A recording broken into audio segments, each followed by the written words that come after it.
Que le secrétariat de l'état-major de l'armée annonce une enquête pour déterminer les circonstances entourant cet acte. Le colonel Himmler Rebu s'interroge sur les moyens réels dont disposent les forces armées d'Haïti. L'analyse de l'ancien membre des FADH. Il se trouve que généralement l'armée ne communique pas. L'armée ne parle pas de ses intentions ni de ses actions.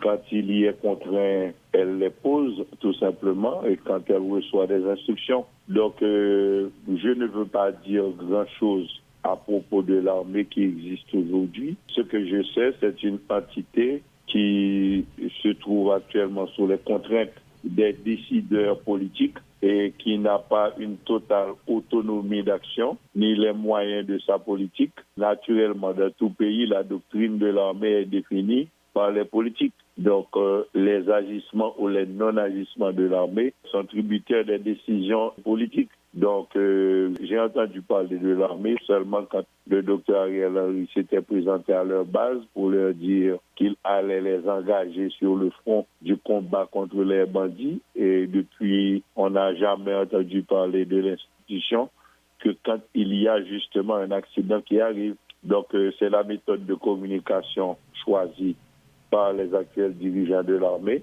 et qui ne peuvent pas toujours parler des tribulations auxquelles l'institution est soumise et le corset, également le corset politique qui est la situation de cette institution militaire. Donc très certainement avec une certaine évolution de la situation, on peut avoir d'autres agissements, d'autres fonctionnements. Mais pour le présent, on ne peut pas dire grand-chose, sauf quand l'armée décide de communiquer.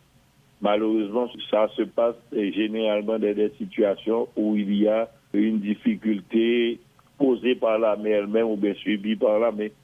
Est-ce qu'on n'est pas en train de décrédibiliser et de ternir l'image de cette institution qui s'appelle armée?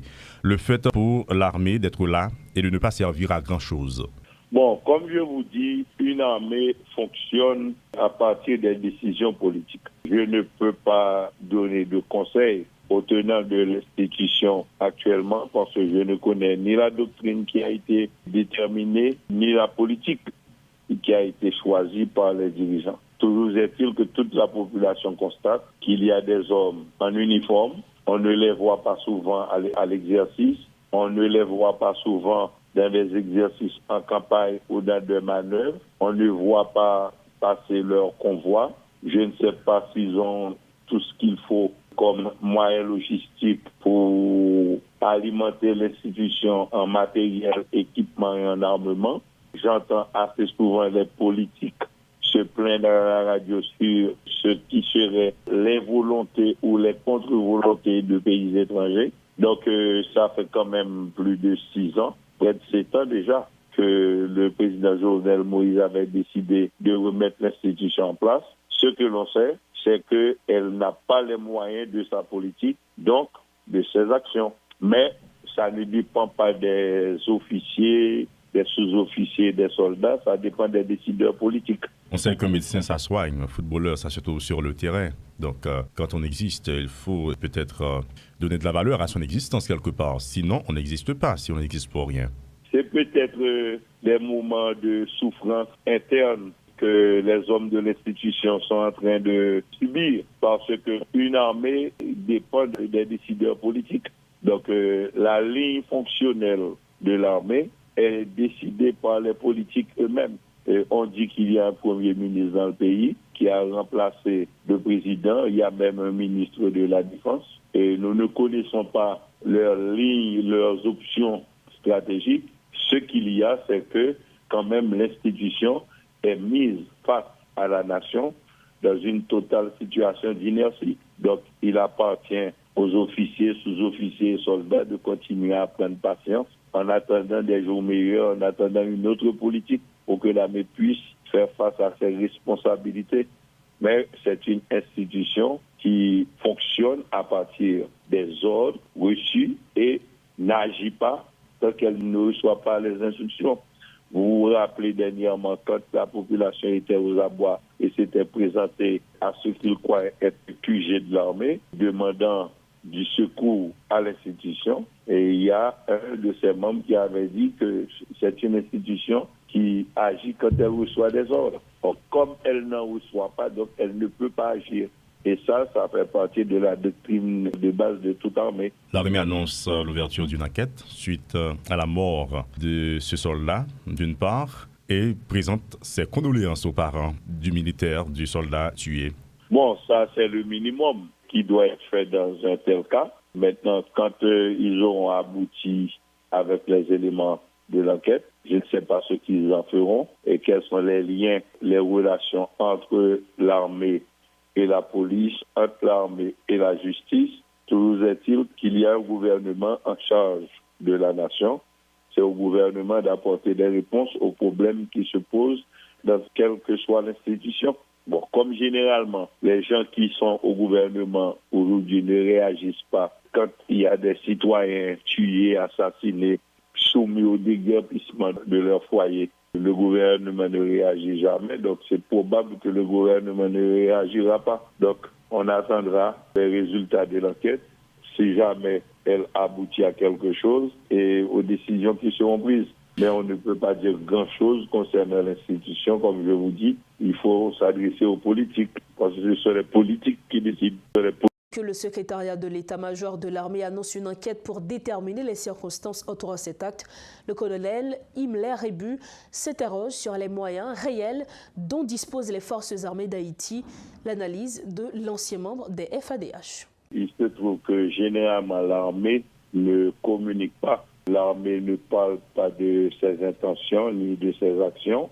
Quand il y est contraint, elle les pose tout simplement et quand elle reçoit des instructions. Donc, je ne veux pas dire grand-chose à propos de l'armée qui existe aujourd'hui. Ce que je sais, c'est une entité qui se trouve actuellement sous les contraintes des décideurs politiques et qui n'a pas une totale autonomie d'action, ni les moyens de sa politique. Naturellement, dans tout pays, la doctrine de l'armée est définie par les politiques. Donc, les agissements ou les non-agissements de l'armée sont tributaires des décisions politiques. Donc, j'ai entendu parler de l'armée seulement quand le docteur Ariel Henry s'était présenté à leur base pour leur dire qu'il allait les engager sur le front du combat contre les bandits. Et depuis, on n'a jamais entendu parler de l'institution que quand il y a justement un accident qui arrive. Donc, c'est la méthode de communication choisie par les actuels dirigeants de l'armée et qui ne peuvent pas toujours parler des tribulations auxquelles l'institution est soumise et le corset, également le corset politique qui est la situation de cette institution militaire. Donc très certainement avec une certaine évolution de la situation, on peut avoir d'autres agissements, d'autres fonctionnements. Mais pour le présent, on ne peut pas dire grand-chose, sauf quand l'armée décide de communiquer.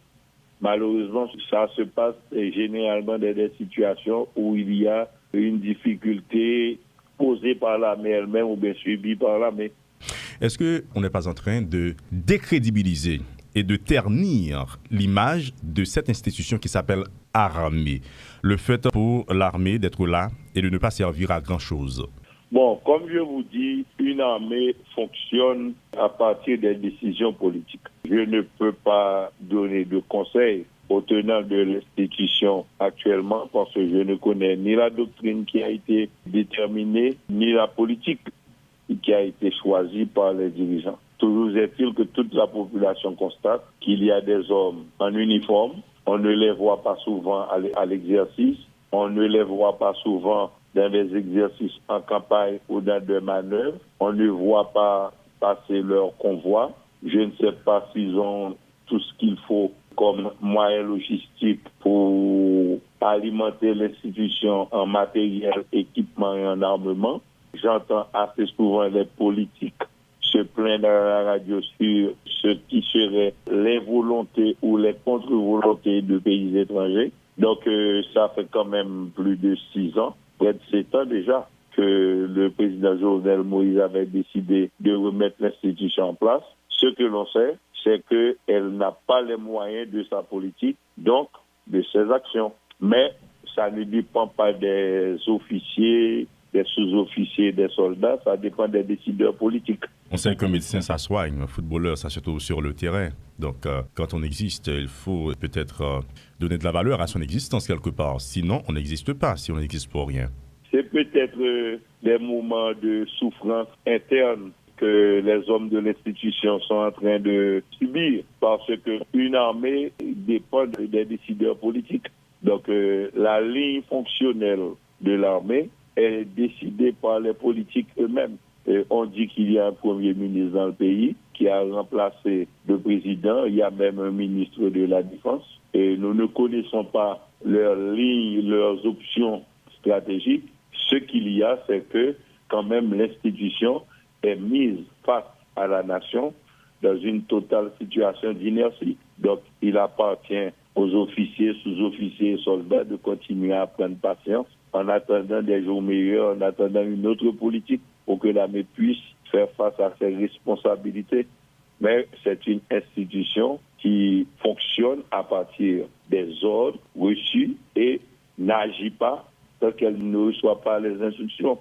Vous vous rappelez dernièrement quand la population était aux abois et s'était présentée à ce qu'il croyait être QG de l'armée, demandant du secours à l'institution. Et il y a un de ses membres qui avait dit que c'est une institution qui agit quand elle reçoit des ordres. Or, comme elle n'en reçoit pas, donc elle ne peut pas agir.